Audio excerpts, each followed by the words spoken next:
जय गुरु जी संगत जी। वीडियो को लाइक कीजिए, चैनल को सब्सक्राइब कीजिए और बेल आइकन को प्रेस कर दीजिए ताकि आपको लेटेस्ट वीडियो की जानकारी अच्छे से मिल सके। एक दिन संगत जी गुरुजी महाराज उन आंटी को बोलते हैं कि ये सारी संगत ना की मांगदी है, कोड़ी आदि चीजा मांगदी है। मेरे इतने भंडार लगे हुए हैं जिदा कोई मोल ही नहीं है। ए संगत ने कुछ समझ ही नहीं है। और मैं ये सोचता था संगत जी कि फिर आप बता दो ना कि हम क्या मांगे, क्योंकि अगर हमें पता है कि सोने की शॉप है तो वहाँ सोना ही मिलेगा, वहाँ जाके पानी तो नहीं मांगेंगे। और संगत जी ये सारी बातें मैं अपने मन में सोच रहा हूँ कि गुरुजी आप बता दो ना कि हम क्या मांगे। तो संगत जी गुरुजी महाराज ने उन आंटी को कहा कि तू एक काम करा कर, तू मेरे लिए शिव पुराण पढ़ा कर। अब संगत जी ये वाली बात तो फिर से मेरे लिए सरप्राइज थी कि हम इन्हें गुरु मान रहे हैं, हम इन्हें भगवान मान रहे हैं और ये खुद ही दूसरों को बोल रहे हैं कि तू मेरे लिए पाठ करा कर, तू मेरे लिए शिव पुराण पढ़ा कर। अब संगत जी वो आंटी को तो ऐसी लगन लगी कि वो तो दिन रात शिव पुराण ही पढ़ने लगी। और संगत जी उन आंटी के अंकल मुझे मिलते और कहते कि अंकल ये तो पागल हो गई है, सुबह बच्चों को स्कूल भेजना होता है तो देखो ये शिव पुराण पढ़ रही होती है, जब जाओ कमरे में तो जब शिव पुराण पढ़ती हुई नजर आती है। और संगत जी आप यकीन मानो उन्हें ऐसी लगन लगी कि दिन रात वो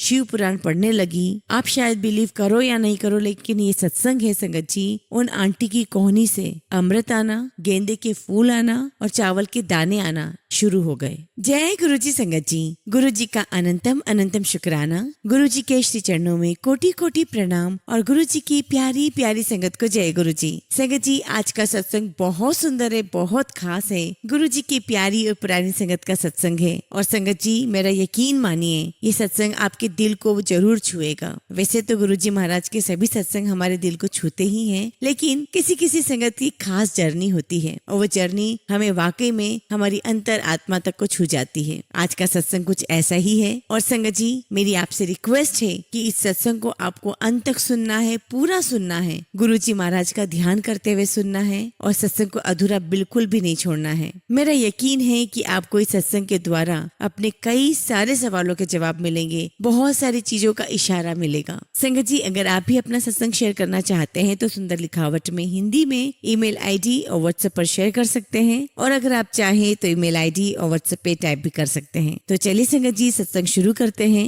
संगत जी आज हम जिनका सत्संग सुनने जा रहे हैं वो गुरु जी की प्यारी और पुरानी संगत हरि सिंह अंकल का सत्संग है। जय गुरु जी, शुक्राना गुरु जी, सारी संगत को जय गुरु जी। और गुरु जी महाराज का बहुत बहुत शुक्राना कि अक्सर गुरु जी महाराज मुझे ये मौका देते रहते हैं कि मैं अपनी जर्नी आप सबके साथ शेयर कर सकूं। ऐसा ही मौका गुरु जी महाराज ने मुझे आज दिया है। और संगत जी मैं अपने सत्संग की शुरुआत इस बात से करना चाहता हूँ कि अक्सर सुनने में आता है कि आज हमने बड़ा सत्संग सुना, छोटा सत्संग सुना। संगत जी सत्संग सत्संग होता है, चाहे वो बड़ा हो चाहे छोटा हो, चाहे वो सत्संग आप करे चाहे मैं करूं, वो सत्संग सिर्फ हमारी गुरु जी की महिमा का सत्संग है। ना वो मेरा सत्संग है ना वो आपका सत्संग है। और संगत जी गुरु जी की महिमा से हमें जो सत्संग सुनने को मिलते हैं, आप यकीन मानिए इनसे हमारा सिर्फ और सिर्फ कल्याण ही होता है। इसलिए जो मैंने सीखा है गुरु जी महाराज से वो यही कि सत्संग सत्संग होता है, चाहे वो छोटा हो बड़ा हो, पुरानी संगत ने किया हो नई संगत ने किया हो। इसलिए हर सत्संग को उतना ही इम्पोर्टेंस आपको देना है, उतनी ही रिस्पेक्ट आपको देनी है। अब मैं अपने सत्संग की शुरुआत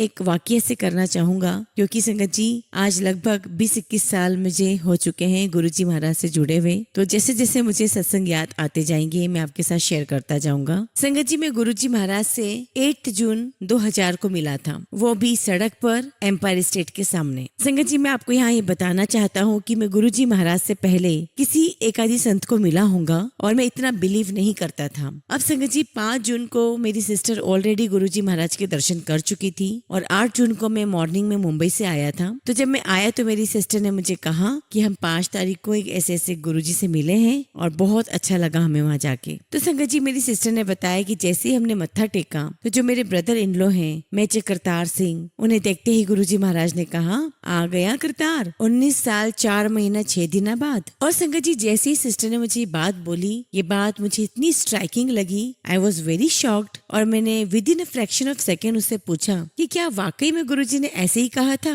19 साल 4 महीने 6 दिन बाद। तो मैंने दोबारा उससे पूछा कि क्या ये बात गुरुजी महाराज ने इमीडिएटली बोली थी? तो उसने कहा हाँ बिल्कुल ऐसे ही हुआ था। तो मेरी सिस्टर ने बताया कि जैसे ही हम लोग बाहर आए तो मेरे ब्रदर इन लॉ ने बताया कि हाँ 19 साल पहले मैं गुरुजी महाराज से मिल चुका हूँ और 19 साल पहले मैं जालंधर में पोस्टेड था because he was in army. तो उन्होंने कहा कि हाँ 19 साल बिल्कुल ठीक है, 4 महीने भी ठीक है और जो 6 दिन है उसका कोई हिसाब किताब उन्होंने जोड़ा नहीं। और उनका मानना है कि जब गुरुजी महाराज ने बोला है तो ये बात भी सच होगी। और संगत जी ऐसी जिज्ञासा जगी कि मैं अपनी आंटी और अपनी बहन के साथ एम्पायर स्टेट पहुंच गया। और संगत जी अभी हमने गाड़ी रोकी ही थी कि सामने से गुरुजी आ रहे थे और उनके साथ एक संगत भी थे और गुरुजी महाराज ने मेरी सिस्टर को देखा। और संगत जी उस समय वो जो एरिया था वो बियाबान था और आसपास कोई था नहीं, हालांकि वहाँ पे 20-25 गाड़ियां खड़ी थी लेकिन बाहर कोई नहीं था। तो गुरुजी महाराज ने जैसे ही मेरी सिस्टर को देखा तो गुरुजी महाराज ने मेरी बहन से पूछा कि तू किस रहा? तो मेरी सिस्टर ने कहा कि गुरुजी महाराज मैं अपने भाई को और अपनी भाभी को लेकर आई हूँ। और संगत जी जैसे ही मेरी वाइफ बाहर निकली कार में से वो वहीं रुक गई क्योंकि उसे लग ही नहीं रहा था कि ये कोई गुरुजी हैं। वो किसी भी एंगल से गुरुजी नहीं दिख रहे थे, उन्होंने एडिडास के शूज डाल रखे थे। और संगत जी हम लोग पहली बार गुरुजी महाराज को देख रहे थे। संगत जी हम लोग सब पहली बार गुरुजी महाराज को मिल रहे थे तो हमें लगे ही नहीं कि वो गुरुजी हैं। खैर ये मेरा परसेप्शन था, पहली सोच मेरी ऐसी थी। और संगत जी इससे पहले मैं हमेशा चाहे वो गुरु ग्रंथ साहिब हो या किसी संत आदमी हो उनके सामने मैं हमेशा दंडवत प्रणाम ही करता हूँ। उस दिन जब मैंने गुरुजी महाराज को देखा तो पता नहीं क्या गुरुजी महाराज की रहमत हुई, मैंने उन्हें साष्टांग प्रणाम किया, दंडवत प्रणाम किया। और संगत जी जैसे ही मैं प्रणाम करके उठा गुरुजी महाराज ने मुझे कहा कि सरदार साहब आज तो पिक्चर खत्म हो गई, कल शो देखने वास्ते जरूर आ जाना। और संगत जी इतना बोल करके गुरुजी अपनी कार की तरफ बढ़े बैठने के लिए और गुरुजी आधा बैठे ही थे और आधा उनका पैर बाहर था, लेफ्ट पैर बाहर था। तो मुझे कहते हैं गुरुजी महाराज कि जा मेरा मंदिर देखा। अब मैंने अपनी सिस्टर को देखा तो उसने सिर हिलाया क्योंकि वो तो पहले ही होकर आ चुकी थी 5 तारीख को। और संगत जी हम लोग एम्पायर स्टेट में एंटर हुए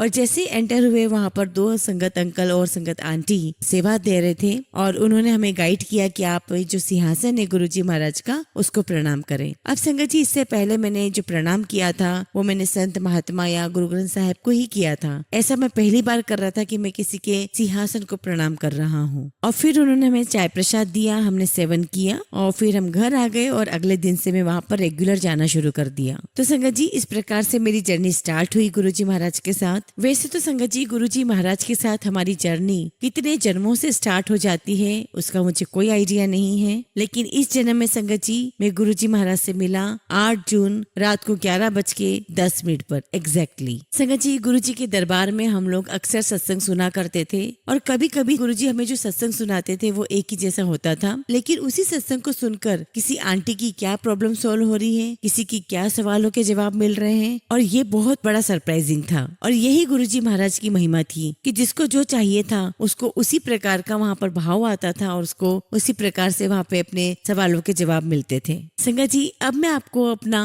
दिव्य प्रसाद का सत्संग सुनाना चाहता हूँ। हो सकता है कि आप ये सत्संग पहले भी सुन चुके हो और जैसा कि मैंने कहा है कि हमेशा हमें सत्संग के माध्यम से गुरुजी हमारे कई सारे सवालों के जवाब देते हैं। संगत जी ये सत्संग उस प्रसाद का है जो गुरुजी महाराज ने दिया है और वो प्रसाद संगत जी गुरुजी महाराज ने प्रकट किया और संगत जी वो प्रसाद आज भी सुरक्षित रखा हुआ है, ना वो खराब हुआ है, ना उस पे फंगस लगी है, ना उस पे मिट्टी आई है। संगत जी जब हम गुरुजी महाराज के पास जाया करते थे तो शब्द गुरबानी चलाया करते थे। संगत जी जब मैं गुरुजी महाराज से कनेक्ट हुआ तब मेरी जो जिज्ञासा थी वो एक स्टूडेंट की तरह थी। आज भी मैं एक स्टूडेंट ही हूँ, लेकिन तब मुझे एक ऐसी जगह पर जाने का मौका मिला जहाँ ये कंफर्म हो गया कि ही इज महाशिव। संगत जी मेरा चना प्रसाद का सत्संग है जिसके अंदर गुरुजी महाराज ने मुझे इन्वॉल्व किया, जो आज भी मेरे पास सुरक्षित है। और संगत जी जैसे ही हम लोग उस दिन गुरुजी महाराज के पास पहुंचे मैं वहाँ पे खड़ा हुआ हूँ और जैसे ही गुरुजी महाराज को प्रणाम करने के लिए झुकता हूँ और इतने में सडनली उन्होंने किसी को बुला लिया अपने पास और वहाँ इतनी पैसेज थी कि 2 अंकल अगर वहाँ पर आ गए तो मैं दंडवत प्रणाम नहीं कर सकता था। और संगत जी हमने ये भी सीखा कि जब भी गुरुजी महाराज को हमें प्रणाम करना है, हमें उनके चरण स्पर्श करना करना है तो 6 फुट दूरी से करना चाहिए। गुरुजी ने कहा है कि कितनी गुस्सी जानते हो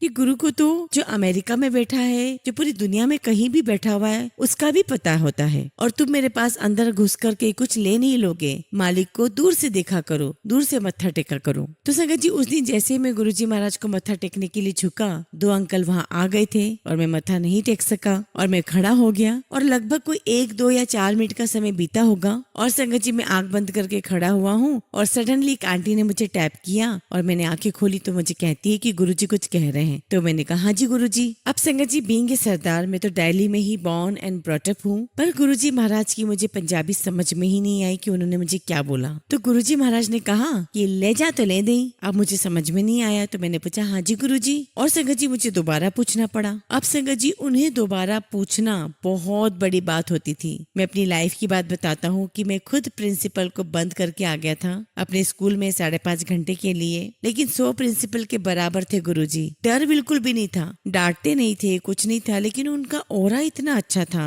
उनका ऑरा ऐसा था संगत जी कि दोबारा उनसे पूछना या बात करना बहुत मुश्किल लगता था। और ये बात इतनी बड़ी बात थी, इतनी प्रेस्टीज की बात थी, और अगर गुरुजी ने नजरें भी आप पर उठा करके देख ली तो समझ लीजिए कि आप उस समय राजा होते थे। अब गुरुजी को मैंने पूछा कि हाँ जी गुरुजी, और गुरुजी ने दोबारा बोला कि ले जा तो ले दे। और संगत जी वो भी मुझे आधा ही सुनाई दिया, ले दे। अब क्या ले दे, घोड़ा लेना है, गाय लेना है, समझ में ही नहीं आया। और संगत जी मैं बाहर आ गया और वो अंकल भी बाहर आ गए। तो मैंने उनसे पूछा कि क्या बोला जी आपको। तो संगत अंकल कहते हैं कि गुरुजी महाराज ने मुझे कहा कि तू 5.25 किलो चने ले आई। अब संगत जी ये भी मेरे लिए एक नया एक्सपीरियंस था, क्योंकि संगत जी मैं ये सोच रहा था कि यहाँ आना है, बानी सुननी है, लंगर प्रसाद खाना है, क्योंकि मैं संगत जी लंगर की वेट करता था, एपेटाइट बहुत थी और बहुत अच्छे से मैं खाया करता था, क्योंकि मैं उस समय लंगर को लंगर मस्ताना बोला करता था। क्योंकि संगत जी अब आजकल संगत बहुत बढ़ गई है, पहले संगत बहुत कम थी, तो जो गुरुजी महाराज का प्रसाद है वो 8-10 मुझे मिल जाया करता था, इसलिए मैं उसको लंगर मस्ताना बोला करता था। तो संगत जी जब मैं बाहर आ जाता हूँ, वो अंकल भी बाहर आते हैं और मैं उनसे पूछता हूँ कि आपको क्या बोला गुरुजी ने, और वो कहते हैं कि मुझे 5.25 किलो चने लाने के लिए बोला। तो हम लोग जब बस आगे जा रहे होते हैं तो मैं उनसे पूछता हूँ कि आपको कौन से चने लेने के लिए बोला है। तो वो अंकल कहने लगे कि ये तो मुझे पता नहीं है। तो मैंने पूछा कि कच्चे ले या पक्के वेले। तो संगत जी मैंने उन अंकल को बोला कि जरूर आपको कच्चे ही बोले होंगे, पक्के तो नहीं बोले होंगे। और हम आगे बढ़ते हैं तो बाहर हमें गेट पर दरबान मिलता है, हम उनसे बात करते हैं, उनसे पूछते हैं। अब संगत जी चूंकि वहाँ पर बियाबान जंगल था, पहले इतनी रौनकी नहीं थी,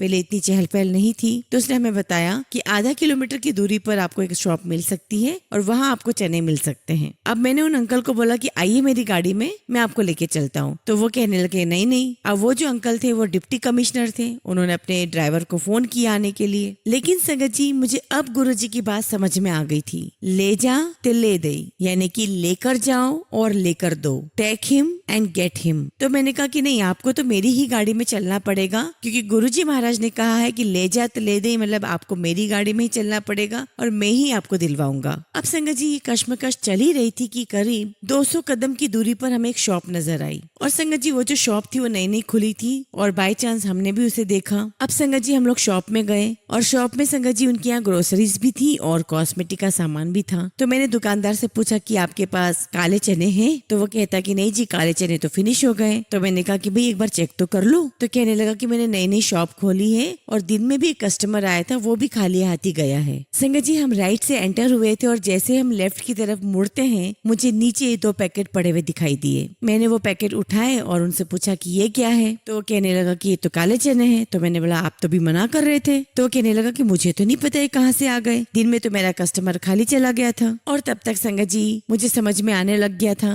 कि मेरा और गुरुजी का कनेक्शन शुरू हो गया है, गुरुजी का काम शुरू हो गया है। अब संगत जी उसने मुझसे पूछा दुकानदार ने कि आपने पैकेट कहाँ से उठाए। तो मैंने बोला कि मैंने नीचे से उठाए। तो जब उसने नीचे की तरफ देखा तो वहाँ 2 पैकेट और रखे हुए थे और संगत जी वो 2 पैकेट मैंने और उठा लिए। अब जो दुकानदार थे वो अपनी जगह से उठकर आए और शायद वो जाटते और भारी आवाज में मुझसे कहते हैं कहाँ से आए हो। अब मुझे ऐसा लगा कि जैसे वो तो ऐसे पूछ रहे जैसे मैंने बहुत बड़ा कोई क्राइम कर दिया हो। तो उन्होंने पूछा कि कहाँ से आए हो आप। मैंने कहा डिफेंस कॉलोनी से। तो बोलते कि नहीं, यहाँ कहाँ से आए आए? तो मैंने कहा हम तो गुरुजी के पास से आए हैं। तो संगत जी जैसे ही उसने गुरुजी का नाम सुना तो वो अपनी भाषा में बोलता है कि ओहो कोतक हो गया, करिश्मा हो गया। तो मैंने कहा कि भाई कोतक तो हो गया लेकिन हमारा काम तो हुआ नहीं। तो मैंने कहा कि ये तो सिर्फ 4 किलो ही है। और देखा तो संगत जी एक पैकेट और था। तो मैंने उन्हें कहा कि लो उठा लो आप पैकेट। तो बोले ना ना ये तो आप ही का प्रसाद है, आप ही उठाओ। और कहने लगा कि मैंने आजकल इनके बारे में बहुत सुना है, इनकी बड़ी चर्चा हो रही है और ये भीड़ भाड़ हम रोज देखते हैं और हमारी दुकान में तो कोई आता नहीं लेकिन मैं यहाँ से रोज देखता रहता हूँ। संगत जी मैंने 5वां पैकेट भी उठा लिया। फिर मैंने उससे पूछा कि आपके यहाँ वेइंग मशीन है?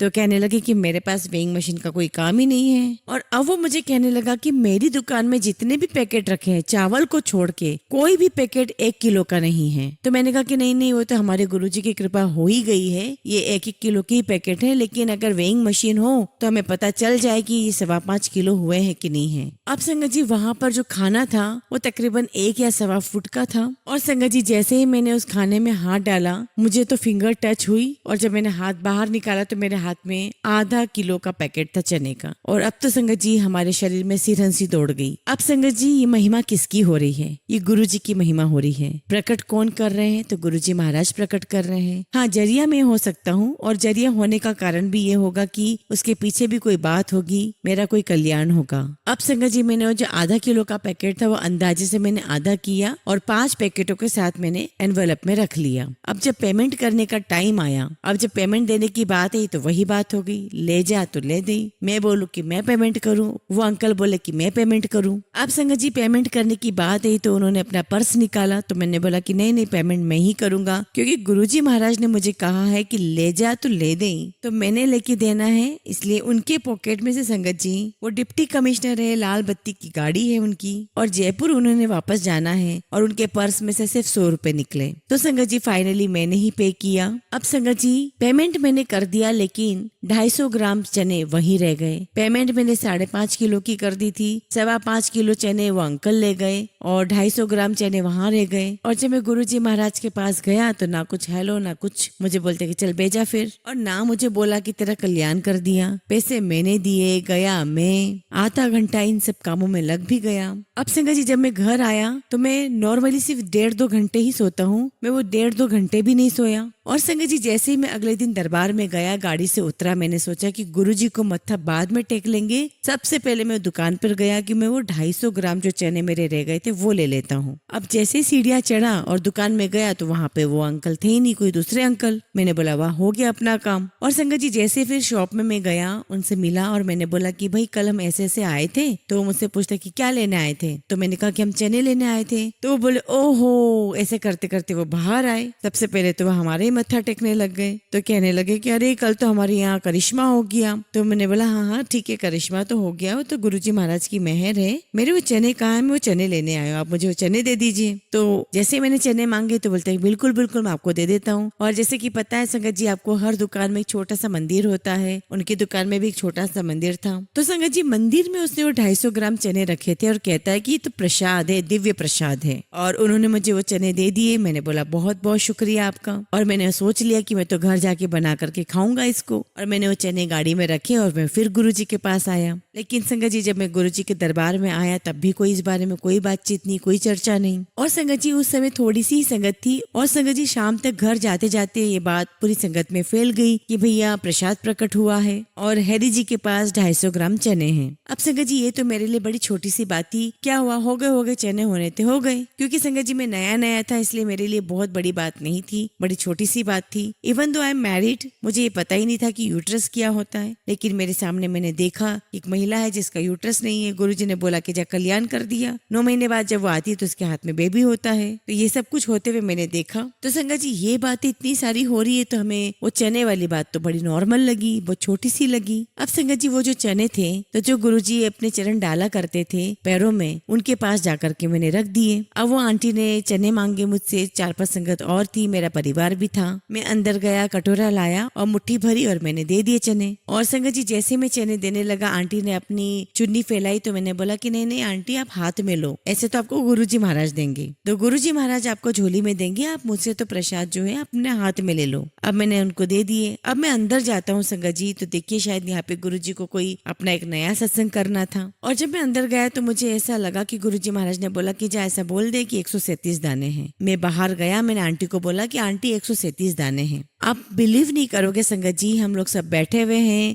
उनके अंकल काउंट करते हैं, वो आंटी काउंट करती हैं, मैं काउंट करता हूँ, एग्जैक्टली 137 दाने ही थे। एक दिन संगत जी गुरुजी महाराज उन आंटी को बोलते हैं कि सारी संगत ना की मांगदी है, कोड़ी आदि चीजा मांगदी है, मेरे इतने भंडार लगे हुए हैं जिदा कोई मोल ही नहीं है। ए संगत ने कुछ समझ ही नहीं है। और मैं ये सोचता था संगत जी कि फिर आप बता दो ना कि हम क्या मांगे, क्योंकि अगर हमें पता है कि सोने की शॉप है तो वहाँ सोना ही मिलेगा, वहाँ जाके पानी तो नहीं मांगेंगे। और संगत जी ये सारी बातें मैं अपने मन में सोच रहा हूँ कि गुरुजी आप बता दो ना कि हम क्या मांगे। तो संगत जी गुरुजी महाराज ने उन आंटी को कहा कि तू एक काम करा कर, तू मेरे लिए शिव पुराण पढ़ा कर। अब संगत जी ये वाली बात तो फिर से मेरे लिए सरप्राइज थी कि हम इन्हें गुरु मान रहे हैं, हम इन्हें भगवान मान रहे हैं, और ये खुद ही दूसरों को बोल रहे हैं कि तू मेरे लिए पाठ करा कर, तू मेरे लिए शिव पुराण पढ़ा कर। अब संगत जी वो आंटी को तो ऐसी लगन लगी कि वो तो दिन रात शिव पुराण ही पढ़ने लगी। और संगत जी उन आंटी के अंकल मुझे मिलते और कहते कि अंकल ये तो पागल हो गई है, सुबह बच्चों को स्कूल भेजना होता है तो देखो ये शिव पुराण पढ़ रही होती है, जब जाओ कमरे में तो जब शिव पुराण पढ़ती हुई नजर आती है। और संगत जी आप यकीन मानो उन्हें ऐसी लगन लगी कि दिन रात वो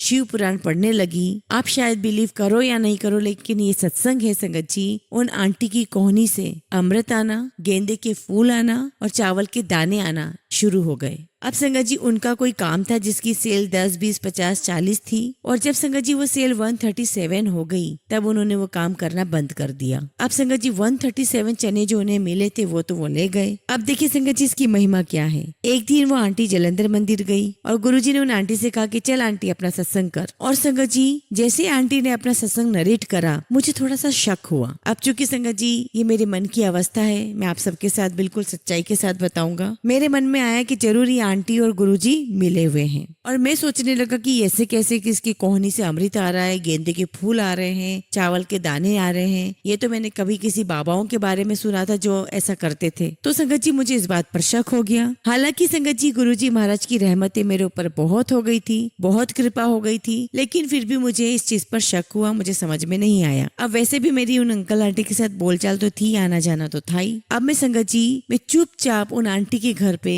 एग्जैक्टली 9 o'clock मॉर्निंग में पहुंच जाता हूँ। अब संगत जी उनका 3rd फ्लोर पे घर है। अब संगत जी मुझे नीचे ही गुलाबों की खुशबू आने लगी, और गुरुजी महाराज ने कहा था कि मेरी 8 प्रकार की खुशबू है, तुम्हारी क्षमता के अनुसार तुम्हें वो खुशबू आएगी। और संगत जी मुझे वहाँ पहुँचते से ही गुलाबों की तेज खुशबू आने लगी। अब संगत जी जैसे ही मैं नीचे पहुँचता हूँ, नीचे से लेके ऊपर तक जब मैं आंटी के घर तक पहुँचता हूँ, पूरी सीढ़ियों में गुलाबों की खुशबू ही खुशबू। दरवाजा खुला हुआ था, मैं चुपचाप एंटर कर जाता हूँ। सामने आंटी बैठी हुई थी, मैं भी चुपचाप जाकर बैठ गया। अब संगत जी जब मैं वहाँ बैठा रहा तो मैंने अपनी आंखों से देखा उनकी कोहनी से अमृत की धारा बहने लग गई। और एग्जैक्टली तो मुझे याद नहीं संगत जी, लेकिन उनकी कोहनी से गेंदे के 4 या 5 फूल निकल आए और चावल के दाने भी निकल आए। अब संगत जी मैं बहुत हैरान रह गया अपनी आंखों पर कि मैं क्या देख रहा हूँ। तो संगत जी मैं उसी बात पर वापस आता हूँ कि आंटी को गुरुजी महाराज ने जलंधर बुलाया और कहा कि चल आंटी अपना सत्संग सुना। आंटी ने बताया कि मुझे गुरुजी महाराज ने कहा कि तू शिव पुराण पढ़ाकर, मुझे गुरुजी महाराज की ब्लेसिंग्स मिली, और मुझे तो ऐसी लगन लग गई शिव पुराण पढ़ने की मेरे अंकल भी मुझसे नाराज हुआ करते थे कि तो दिन रात शिव पुराण पढ़ती रहती है। और पता नहीं संगत जी मैंने कितनी बारी शिव पुराण पढ़ ली।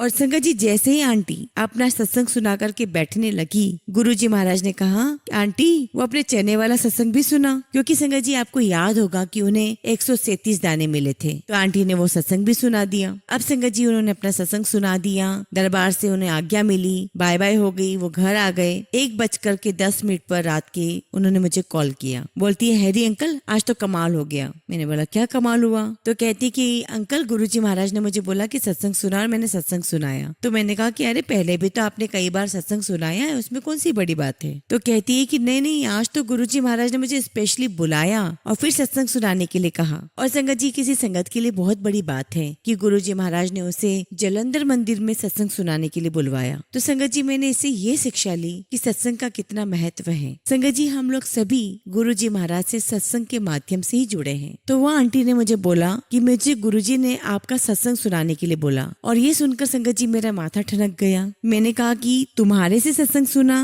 फाइन, मुझसे चने मंगवाए, फाइन, पैसे मेरे लगे, फाइन, और 5.25 किलो चने ले गए वो अंकल, वो भी फाइन, 250 ग्राम में से 137 दाने तुम ले गए। मुझे आज तक कुछ बोला नहीं, और ना ही मुझे आज तक सत्संग सुनाने के लिए कहा, और ना मुझे कुछ बोला कि थैंक यू, कि कल्याण कर दिया, ऐसा जो दूसरों को कहते हैं। मुझे तो कभी कुछ नहीं कहा, ना कुछ बोला, ना कुछ लेना ना देना। तुमसे सत्संग भी सुनवा लिया, मेरी प्रेस्टीज कब बनेगी? मैं कब संगत को सत्संग सुनाऊंगा? और संगत जी, उस दिन से प्रेस्टीज बनी जब मुझे पता चला कि ये तो नायाब है। और संगत जी, आज तक मुझे उस चने का एक ही दाना मिला है, वो भी गिरा हुआ। मैंने जब 4 संगत को ये दिया था चने का प्रसाद, जब भूकंप आया हुआ था तो उनके हाथ से एक दाना गिर गया और वो मिला नहीं। और संगत जी, वो दाना मुझे 15-20 दिन बाद घर से मिलता है। और संगत जी, गुरुजी महाराज की ऐसी कृपा है कि आज 20-25 साल हो गए, एक बार भी भूकंप नहीं आया है। वो चने का दाना संगत जी ना तो मेरी दोनों बेटियों को मिला, ना मेरी आंटी को मिला, मेरे मम्मी पापा चले गए उन तक को नहीं मिला, लेकिन गुरुजी महाराज की कृपा मुझ पे रही, वो दाना मुझे मिला। तो संगत जी, मुझे पता चला कि वो चना प्रसाद तो नायाब है। और संगत जी, आज इतने सालों के बाद मैं ये प्राउड फील करता हूँ कि वो प्रसाद गुरुजी महाराज ने मुझे दिया, जो पूरी दुनिया में किसी के पास नहीं था। इतनी सारी संगत है, इतने हजारों लाखों संगत है गुरुजी की, उनमें से किसी के पास वो प्रसाद नहीं है। गुरुजी महाराज ने वो प्रसाद मुझे दिया है, मेरे पास ही क्यों है ये आज तक मुझे भी नहीं पता है। और संगत जी, उस चना प्रसाद में ना कोई फंगस, ना कोई मिट्टी, वो ओपन में रखे हैं अलमीरा में, और ना ही उसमें कीड़ा लगा है, ना उसमें कोई फंगस है। अगर आप अलमारी खोलते हो तो कटोरे में ही रखा हुआ है। वो चना प्रसाद आज तक ऐसे ही रखा हुआ है जैसे कि अभी अभी हम मार्केट से लेकर आए हैं। बस फर्क इतना है संगत जी कि वो एक दिव्य प्रसाद है जो प्रकट हुआ है। संगत जी, गुरुजी महाराज की ऐसी असीम कृपा मुझ पर बनी हुई है, मेरे परिवार पर बनी हुई है, और ऐसे न जाने बहुत सारे सत्संग है। जब भी गुरुजी महाराज की आज्ञा होगी मैं अपने सत्संग और आपको आगे सुनाऊंगा। बस यही अरदास है कि गुरुजी महाराज हमें अपने ऐसी छत्र छाया में बनाए रखें, हम पर अपनी कृपा बनाए रखें। जय गुरुजी, शुक्राना गुरुजी।